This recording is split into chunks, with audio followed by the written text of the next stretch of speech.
नमस्कार दोस्तों, स्वागत है आपका अपने YouTube चैनल परीक्षा अनअकैडमी पे। तो दोस्तों, आज से आपकी सीटेट पेडागोजी हिंदी की क्लास मिलेगी। इसमें आपको बहुत ज्यादा तो नहीं दिया जाएगा, लेकिन 2-3 क्लासेस दिए जाएंगे। लेकिन वो ऐसी क्लासेस रहेंगी जिसमें आपके सारे जो कंफ्यूजन करने वाले टॉपिक होते हैं वो सारे कॉन्सेप्ट आपको क्लियर करा दिए जाएंगे। तो वो 2-3 क्लास आप जरूर देखिएगा। तो चलिए दोस्तों, शुरू करते हैं हम आज की क्लास। पढ़ते हैं, देखिए क्या लिखा है। मंजिलें भी जिद्दी है, मंजिलें भी जिद्दी है, रास्ते भी जिद्दी हैं। मंजिलें भी जिद्दी है, रास्ते भी जिद्दी हैं। देखते हैं कल क्या होगा, देखते हैं कल क्या होगा, हौसले भी तो जिद्दी हैं। तो चलिए दोस्तों, इसी हौसले के साथ शुरू करते हैं हम आज की अपनी क्लास।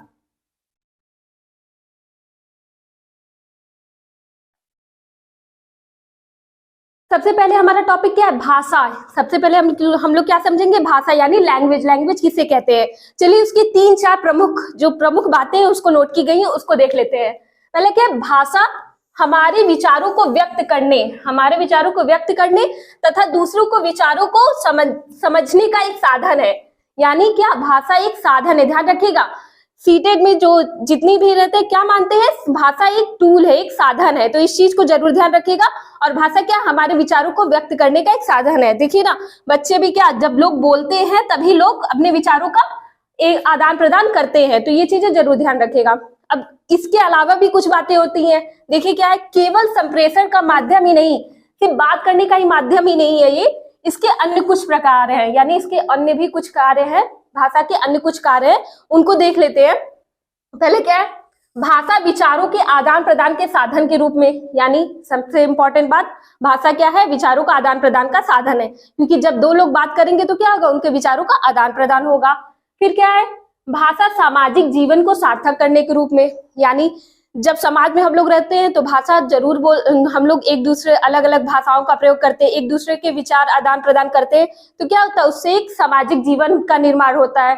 तो भाषा सामाजिक जीवन को सार्थक करने के रूप में। फिर तीसरा क्या दिया है? भाषा ज्ञान प्राप्ति के साधन के रूप में। भाषा क्या है? विद्यालय जाते हैं तो भी हमें भाषा सीखनी पड़ती है। कुछ भाषा हम अपने से लेके जाते हैं, कुछ भाषा हमें विद्यालय में सीखनी होती है। तो भाषा क्या है? एक ज्ञान प्राप्ति के साधन के रूप में। फिर भाषा साहित्य, कला, संस्कृति और सभ्यता को विकसित करने के सहायक के रूप में। यानी भाषा साहित्य, जितने भी साहित्य होते हैं चाहे वो किसी भी भाषा में हो, पर लिखे जरूर जाते हैं। और कला, संस्कृति और सभ्यता का विकास भी भाषा के द्वारा होता है। तो ये तो कुछ प्रमुख बातें थी, क्योंकि हो सकता है सीटेट एग्जाम में पूट बना बनाकर आपसे क्वेश्चन पूछ ले, उसमें दे सकता है 2-3, फिर उसमें सही आपको टिक करना होगा तो आपको समझ में आ जाएगा कि वो कैसे क्वेश्चन बनते हैं। चलिए दोस्तों, अब अगला देखते हैं हम लोग। चलिए दोस्तों, दूसरा देखेंगे भाषा अर्जन यानी लैंग्वेज एक्विजिशन। ये बहुत ही इंपॉर्टेंट टॉपिक है। भाषा अर्जन और भाषा अधिगम, इन दोनों से क्वेश्चन बहुत बनते हैं एग्जाम में। तो चलिए देखते हैं क्या है लैंग्वेज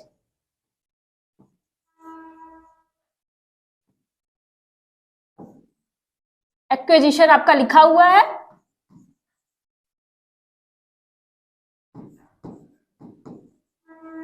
लैंग्वेज एक्विजिशन, भाषा अर्जन। सबसे पहले हम लोग इसकी परिभाषा पढ़ लेते हैं, समझ लेते हैं भाषा अर्जन होता क्या है। तो क्या है परिभाषा? मनुष्य में जन्मजात क्षमता है भाषा को अर्जित करने की। यानी मनुष्य क्या होता है? भाषा के साथ पैदा ही होता है, उसमें अलग से कुछ सीखना नहीं पड़ता, वो जन्मजात क्षमता के साथ मनुष्य पैदा होता है। आगे क्या लगे? जिसका प्रयोग करके मनुष्य वार्तालाप करना वह भाषा का सहज रूप से प्रयोग करना सीख जाता है।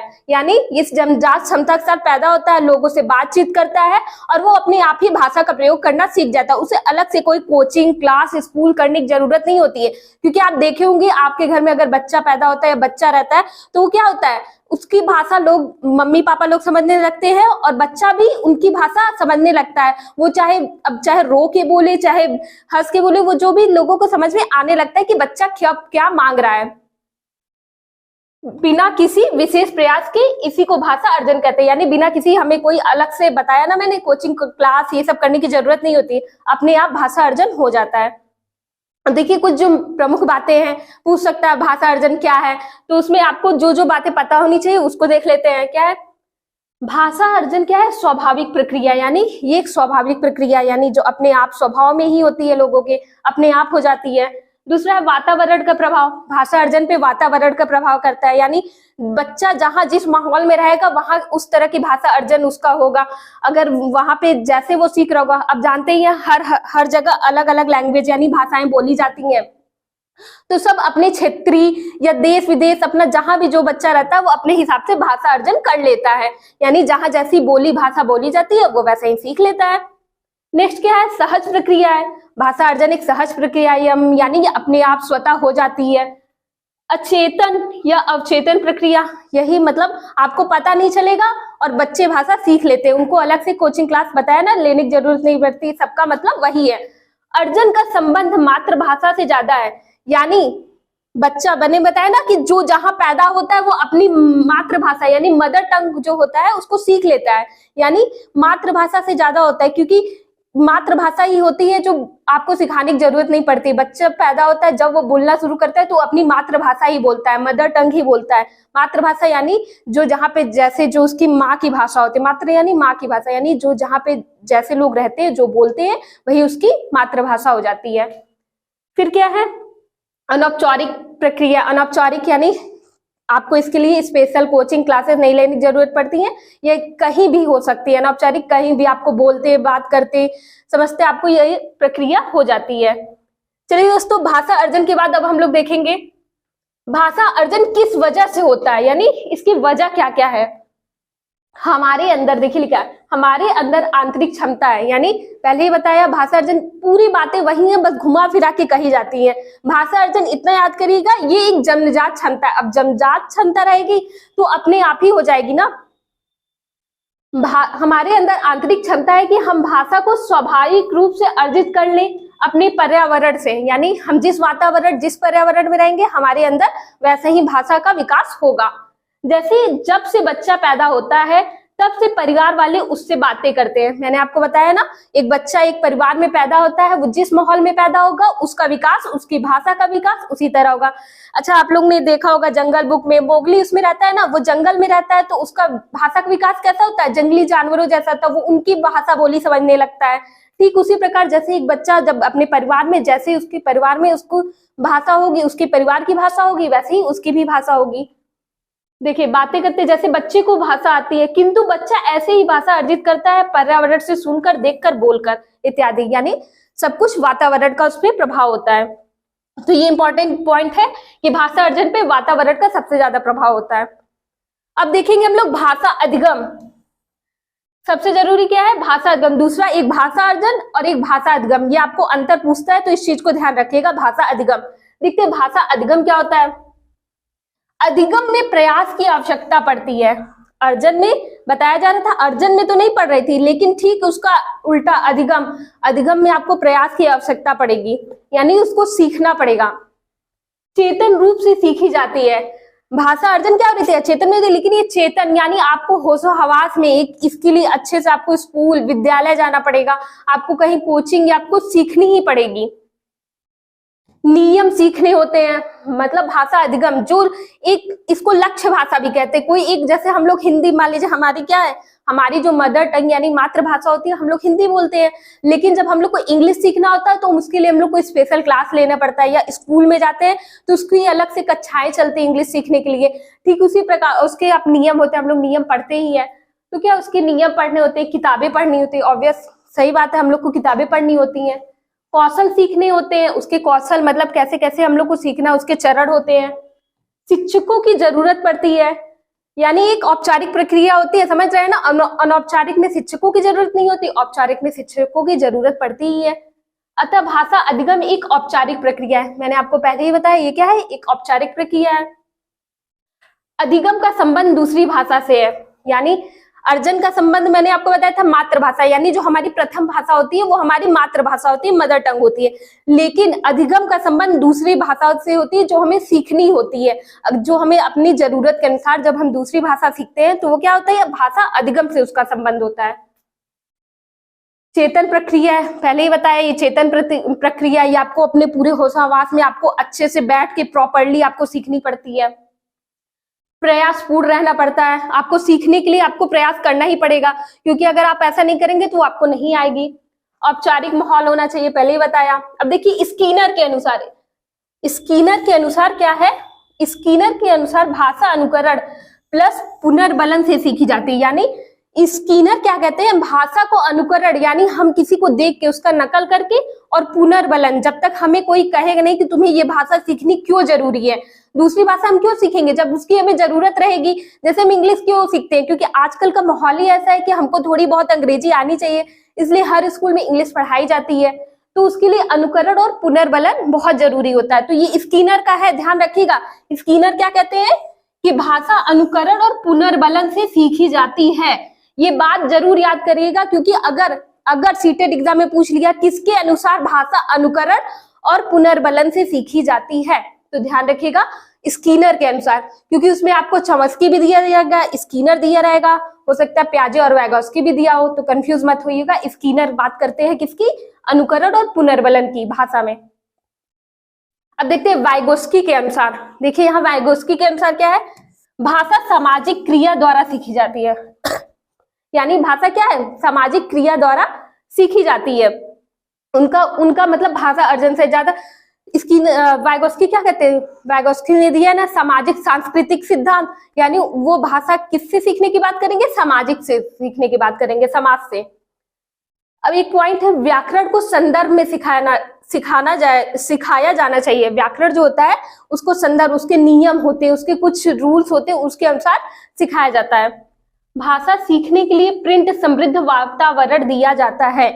यानी आपको भाषा कैसे सीखेंगे बच्चे, हम लोग तो मान लीजिए जब बचपन में हम लोग पढ़ते थे, या फिर जो बच्चे पढ़ते हैं उनको कैसा प्रिंट वातावरण, यानी अच्छी अच्छी किताबें होनी चाहिए, उस पे छपा होना चाहिए कि बच्चों को देख के वो रोचक लगे, ताकि वो उस भाषा को सीख सके, ऑब्जर्व कर सके। तो ये चीज ध्यान रखिएगा, उसके लिए उनको प्रिंट समृद्ध वातावरण दिया जाता है। ये सब वर्ड्स जो है ना, इन सब पे ज्यादा ध्यान दीजिएगा, क्योंकि ऐसे ही वर्ड्स आपको सीटेट में मिलेंगे, क्योंकि ऑप्शन में दे सकता है कैसा वातावरण चाहिए, तो प्रिंट समृद्ध वातावरण, ये सब वर्ड्स ध्यान, इन सब पे गौर जरूर फरमाइएगा। ये सब पॉइंट्स इसीलिए लिए गए। चलिए अब हम लोग दूसरा देखते हैं, भाषा अर्जन और अधिगम में अंतर। ये बहुत इंपॉर्टेंट है, एक बार इसको देख लेते हैं, अंतर क्या क्या होता है। भाषा अर्जन यानी लैंग्वेज एक्विजिशन, इसमें देखते हैं क्या है, अवचेतन प्रक्रिया। मैंने पहले ही बताया भाषा अर्जन कैसी है, अवचेतन प्रक्रिया, यानी ये आपको पता भी नहीं रहती है, ये हो जाती है। जन्मजात क्षमता के साथ बच्चा पैदा होता है और धीरे धीरे परिवार में सबके साथ ये सीख लेता है। फिर क्या है, चेतन प्रक्रिया। ये भाषा अधिगम, इसका उल्टा क्या है, भाषा अधिगम क्या है, चेतन प्रक्रिया है। यानी ये आपकी इसको प्रॉपरली क्लास लेनी पड़ती है, आपको अपने अच्छे से पूरा समय देकर आपको भाषा अधिगम करना पड़ता है। आपको दूसरा देखते हैं, दूसरा पॉइंट क्या है, स्वाभाविक प्रक्रिया। पहले ही समझा चुकी है, स्वाभाविक प्रक्रिया ये आपके स्वभाव में होती है, ये अपने आप हो जाती है। और ये क्या है, नियमबद्ध प्रक्रिया, यानी अधिगम क्या है, एक नियमबद्ध, पूरे नियम से आपको भाषा अधिगम, यानी जो दूसरी लैंग्वेज होती है वो आपको पूरे नियमानुसार सीखनी पड़ती है। फिर क्या है, अनौपचारिक प्रक्रिया है, ये एक अनौपचारिक प्रक्रिया, यानी इसके लिए आपको स्कूल कॉलेज कोचिंग वगैरह की आवश्यकता नहीं होती है।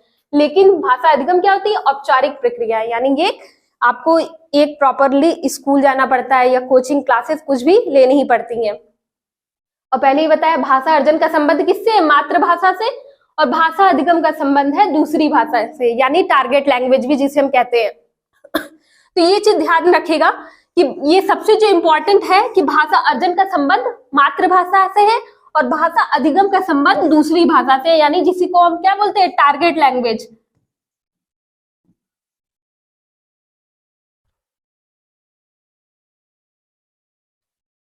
क्या बोलते हैं, टारगेट, इसको हम बोलते हैं टारगेट लैंग्वेज,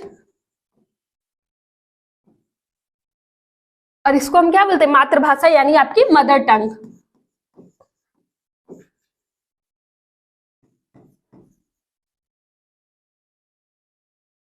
मदर टंग होती है। आप ये चीज जरूरी याद करें। अच्छा, इंग्लिश इसलिए सीटेट में थोड़ी जरूरी होती है ना, कभी कभी कुछ वर्ड डिफिकल्ट आ जाते हैं, हमें हिंदी में नहीं समझ में आते, तो आप उसको इंग्लिश में, यानी पेपर तो आपका बाइलिंगुअल बनता है ना, तो आप देख लिया करिए उसका इंग्लिश में भी जाकर मीनिंग में, तो दोनों हिसाब से आप पेपर देख के दिया करिए, ठीक है। और ये चीज सबसे इंपॉर्टेंट पॉइंट है, इसको जरूर याद करिएगा। भाषा अर्जन मातृभाषा से संबंधित है और भाषा अधिगम किससे, दूसरी भाषा यानी टारगेट लैंग्वेज से संबंधित है। चलिए कुछ और इंपॉर्टेंट चीजें उनको देख लेते हैं हम लोग। आगे क्या दिया है, भाषा की विविध रूप, यानी भाषा के कितने रूप होते हैं, अब उसको देख लेते हैं। पहला क्या है, मातृभाषा, यानी मैंने आपको पहले बताया क्या, मदर टंग। मदर टंग इसका क्या होता है, पहला रूप होता है, ठीक है। मदर टंग क्या होता है, पहला रूप होता है मातृभाषा के रूप में। फिर दूसरा क्या है, राष्ट्रभाषा, नेशनल लैंग्वेज, दूसरा क्या होता है, राष्ट्रभाषा। और ये आपको पता है कि हमारे भारत की कोई भी राष्ट्रभाषा नहीं है, यानी हिंदी को राष्ट्रभाषा का दर्जा नहीं प्राप्त है। कुछ कारणों की वजह से अभी तक हिंदी को राष्ट्रभाषा का दर्जा नहीं मिल सका है।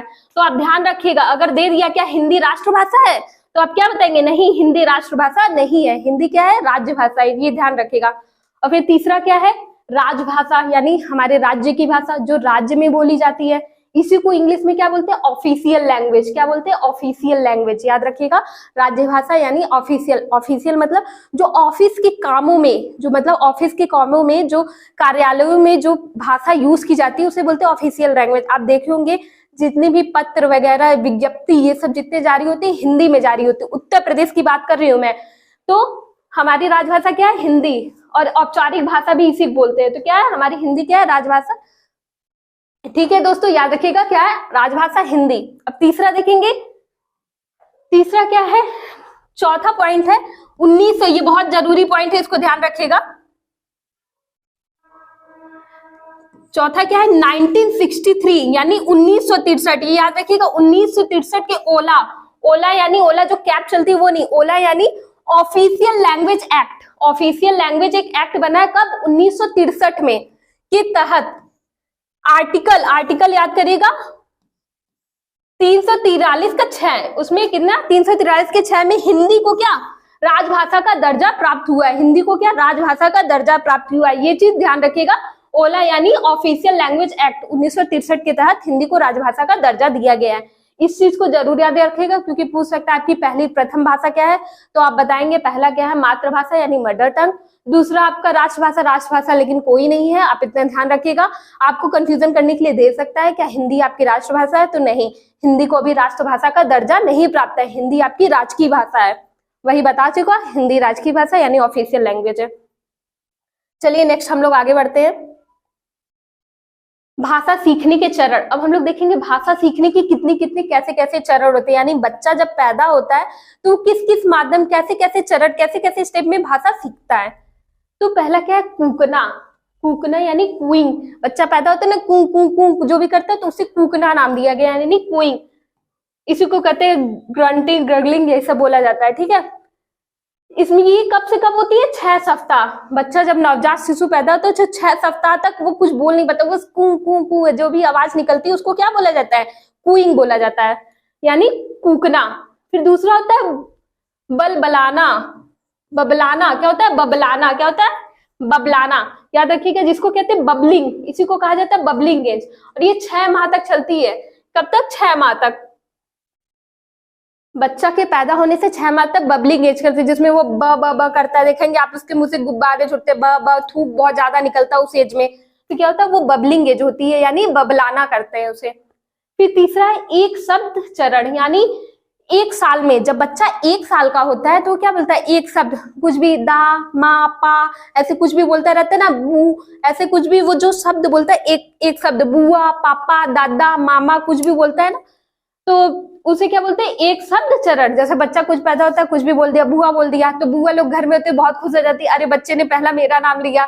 ऐसे ही कुछ भी वो बच्चा एक शब्द ही बोलता है, ये 1 साल तक होता है। फिर चौथा है टेलीग्राफिक व 2 शब्द चरण, यानी इस एज में बच्चा क्या करता है, 2 शब्द बोलता है, और इसकी एज क्या होती है, 18 माह। 18 माह यानी 1.5 वर्ष में बच्चा क्या करता है, टेलीग्राफिक के 2 शब्द बोलता है। 18 माह से लेकर 24 माह तक, यानी 1.5 वर्ष से 2 वर्ष तक, 1.5 वर्ष से 2 वर्ष तक बच्चा क्या करता है, 2-3 शब्द बोलने लगता है। फिर 5वां क्या है, लंबे उच्चारण। लंबे उच्चारण वाले शब्द क्या करता है, 2 साल से 4 साल में वो लंबे उच्चारण वाले शब्द बोलता है। जैसे कुछ भी एक शब्द बोलता है, मम्मा, पानी, खाना, वो कुछ ना बोलने लगता है। तो ध्यान रखिएगा कि बच्चा कैसे स्टेज में बातें करता है। ये इसके चरण थे। अब आगे हम लोग देखते हैं प्रोफेसर स्मिथ के अनुसार बहुत जरूरी है, प्रोफेसर स्मिथ के साथ देख लेते अनुसार इन्होंने क्या क्या कहा है। इन्होंने बताया है एक साल में 3 शब्द होते हैं, मतलब बच्चा एक साल में 3 शब्द बोल सकता है। 2 साल में 272 शब्द बोलता है। ये इन्होंने जो भी इन्होंने अपना दिया होगा उसके अनुसार है कि 2 साल में बच्चा 272 शब्द, 5 साल में 2072 शब्द बोलता है। देखिए यहाँ भी वही बताया गया है, डेवलपमेंटल माइलस्टोन, बच्चों का कैसे डेवलपमेंट होता है। देखिए 3 मंथ में कूइंग एंड गर्लिंग, यानी वो कूकता है।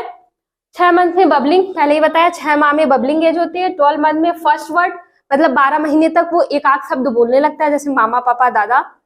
फिर उसके बाद 18 मंथ यानी 1.5 साल तक, 1.5 से 2 साल तक नोस 5 to 40 वर्ड्स यानी कम से कम 5 से 40 शब्दों का उच्चारण वो करने लगता है।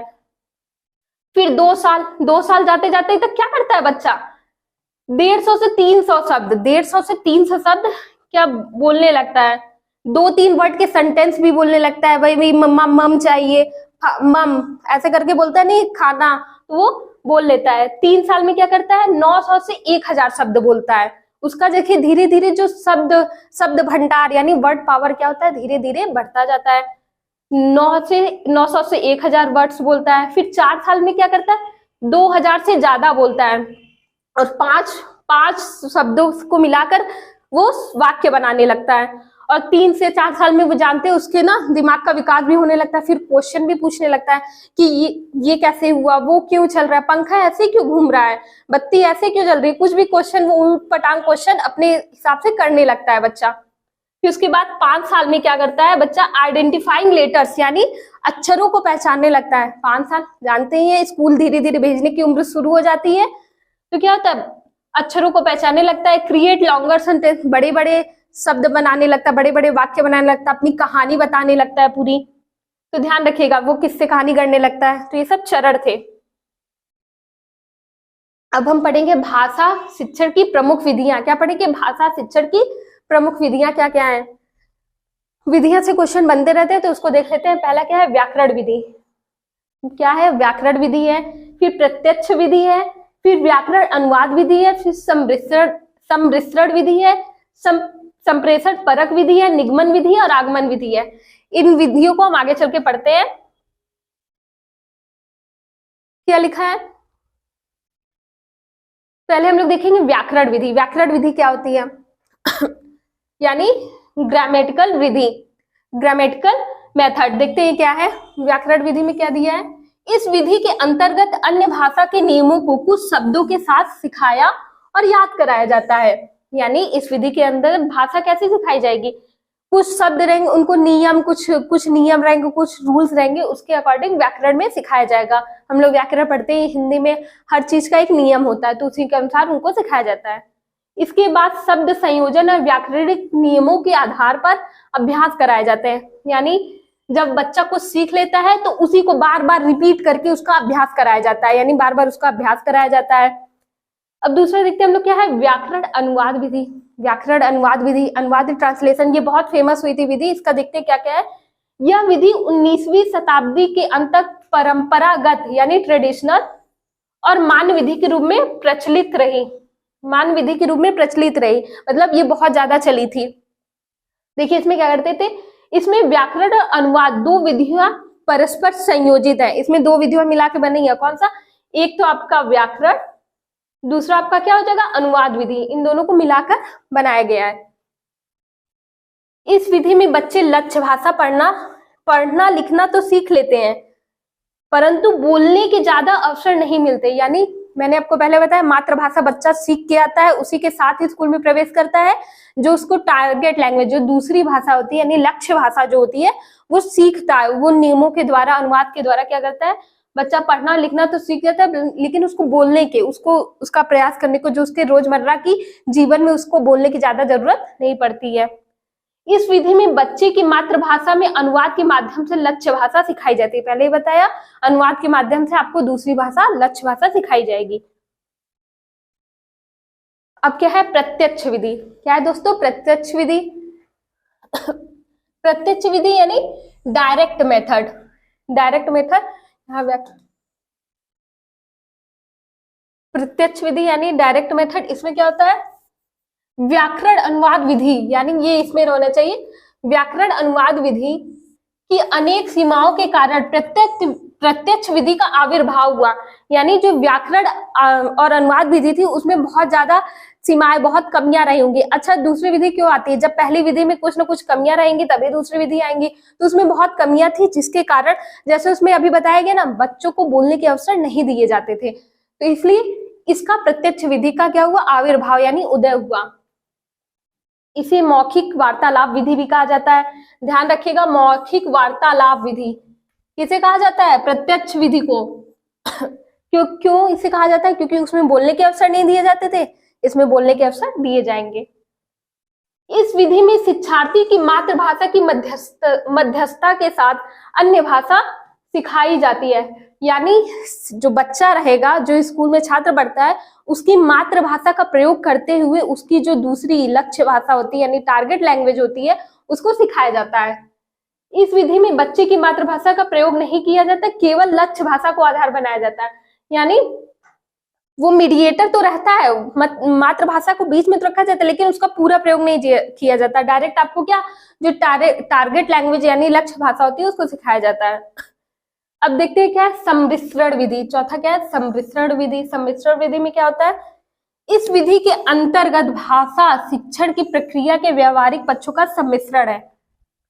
मतलब भाषा क्या है? शिक्षण प्रक्रिया के व्यवहारिक पक्षों का सम्मिश्रण है। ये मतलब मिला के बनाएगी, 2-3 विधियों का सम्मिश्रण है। देखिए इसमें क्या लिखा है? इस सम्मिश्रण विधि में शिक्षक क्या होता है? भाषा शिक्षक के विभिन्न उद्देश्यों के अनुरूप और शिक्षण प्रक्रिया के विभिन्न चरणों पर किसी विधि का चयन किया जाता है। यानी बच्चों को जो सिखाना है, जैसी शिक्षण प्रक्रिया देनी रहेगी, उसी के अनुसार इसमें उस विधि का चयन किया जाता है। तो सम्मिश्रण विधि में शिक्षक अपने अनुसार एक किसी विधि का चयन करके पढ़ाता है। अब पांचवा क्या है? संप्रेषण परक विधि यानी कम्युनिकेटिव मेथड। इसमें क्या होगा? बच्चा बातचीत के माध्यम से लैंग्वेज सीखेगा। देखिए क्या लिखा है? प्रत्यक्ष विधि की प्रक्रिया और शुद्ध बनाते हुए संप्रेषण विधि को, इसका विधि का विकास हुआ। यानी प्रत्यक्ष विधि का ही ये दूसरा रूप है, यानी और इसका शुद्ध रूप है। भाषा प्रयोग सीखने में ही भाषा की संरचना सीखना है। यानी भाषा प्रयोग करते करते वो बच्चा क्या होता है? दूसरी लैंग्वेज सीख जाता है। यह स्वाभाविक रूप से भाषा के प्रयोग पर बल देता है, यानी ये डायरेक्ट भाषा के प्रयोग पर बल देता है। संप्रेषण के माध्यम से भाषा सीखी जाती है, यानी बच्चे को एक ऐसा वातावरण दिया जाता है, उसको पूरी छूट दी जाती है कि वो क्या करता है? अपनी भाषा में बोले, और उसी को बोलते बोलते वो क्या करता है? जो दूसरी लक्ष्य भाषा होती है यानी टारगेट लैंग्वेज होती है, वो उसको सीख जाता है। अब फिर क्या है? ये बहुत इंपॉर्टेंट विधि है, आगमन और निगमन विधि। ये दो विधि ध्यान से सुनिएगा, आगमन विधि और निगमन विधि। आगमन विधि यानी इंडक्टिव मेथड। इसमें क्या होता है? उदाहरण से नियम की ओर। इसमें बच्चे को पहले कुछ उदाहरण सिखाए जाते हैं, फिर उसके नियम सिखाए जाते हैं। जैसे मान लीजिए अगर बच्चे को कोई टॉपिक सिखाना, मान लीजिए संज्ञा ही सिखाना है, तो बच्चे को पहले हम किसी का नाम दे देंगे, रोहन, मोहन, सोहन, ऐसे उदाहरण दे के फिर उसको उसको संज्ञा की परिभाषा बताएंगे। तो ये उदाहरण से नियम की ओर हो जाएगा। इसमें विशिष्ट से सामान्य की ओर इतने सूत्र, कौन कौन से सूत्र लगते हैं ये भी ध्यान रखिएगा। विशिष्ट से सामान्य की ओर, ज्ञात से अज्ञात की ओर, यानी जो चीजें ज्ञात रहेंगी, जो चीजें उसे पहले से पता रहेंगे, पहले उस ज्ञान को निकाला जाता है, फिर जो चीजें उसे नहीं पता रहती उसकी ओर ले जाया जाता है। उदाहरण से, जैसे पहले लिखा, देखिए पहले संज्ञा का उदाहरण देते हुए बाद में परिभाषा बताना, यानी उसके बाद भाषा बताया जाता है, इतना ध्यान रखिएगा। आगमन में उदाहरण से नियम की ओर। अब बात करते हैं निगमन विधि। इसकी निगमन विधि में डिडक्टिव मेथड, इसे क्या बोलते हैं? डिडक्टिव मेथड, नियम से उदाहरण की ओर, उसका उल्टा, यानी इसमें नियम से उदाहरण की ओर चला जाएगा। सामान्य से विशिष्ट की ओर, जैसे विशिष्ट से सामान्य की ओर चल रहा था, अब सामान्य से विशिष्ट की ओर चलेगा, और अज्ञात से ज्ञात की ओर चलेगा। उदाहरण, इसमें पहले परिभाषा बताते हैं, जैसे संज्ञा का ही ले लीजिए, पहले हम संज्ञा का परिभाषा बता देंगे, फिर उसके उदाहरण को बताएंगे। या मैथ में, गणित में हम क्या करते हैं? कभी कभी हम फार्मूला जैसे पूरा बता के, नियम बता के तब उसमें सवाल हल करवाते हैं। तो ये क्या होता है? ये नियम से उदाहरण की ओर चलता है, निगमन विधि की ओर चलता है। मैथ ज्यादातर निगमन विधि की ओर चलता है, ध्यान रखिएगा। तो ये होता है आगमन विधि और निगमन विधि। ध्यान रखिएगा, आगमन विधि उदाहरण से नियम की ओर और निगमन विधि नियम से उदाहरण की ओर। तो दोस्तों आज का जो हमारा टॉपिक था, आज मैंने इतनी चीजें आपको बताई, इस चीज को जरूर देखिएगा, बहुत जरूरी चीजें थी, जितनी मोस्ट इंपॉर्टेंट स्लाइड्स थी आज मैंने उनको कवर किया। आगे की क्लास में मैं कुछ और जरूरी बताऊंगी, जैसे जिन प्याज चौमस्की वगैरह हो गए, इनसे जो महत्वपूर्ण बातें हैं उनको आपको क्लियर कराई जाएंगी। तो हमारे चैनल को इसी तरह देखते रहिए, हमसे जुड़े रहिए और हमारे चैनल को क्या लाइक कीजिए, शेयर कीजिए, सब्सक्राइब कीजिए, कमेंट कीजिए और नोटिफिकेशन जरूर ऑन कर लीजिए, क्योंकि अभी आगे चलकर आपको डेली वाइज आपको एक एक अच्छी अच्छी क्लासें आपको उपलब्ध कराई जाएंगी। तो हमारा साथ दीजिए और हमसे जुड़े रहिए। आपको हमारी वीडियो कैसी लगी कमेंट बॉक्स में जरूर बताइएगा। हमारा साथ देने के लिए, हमसे जुड़ने के लिए बहुत बहुत धन्यवाद।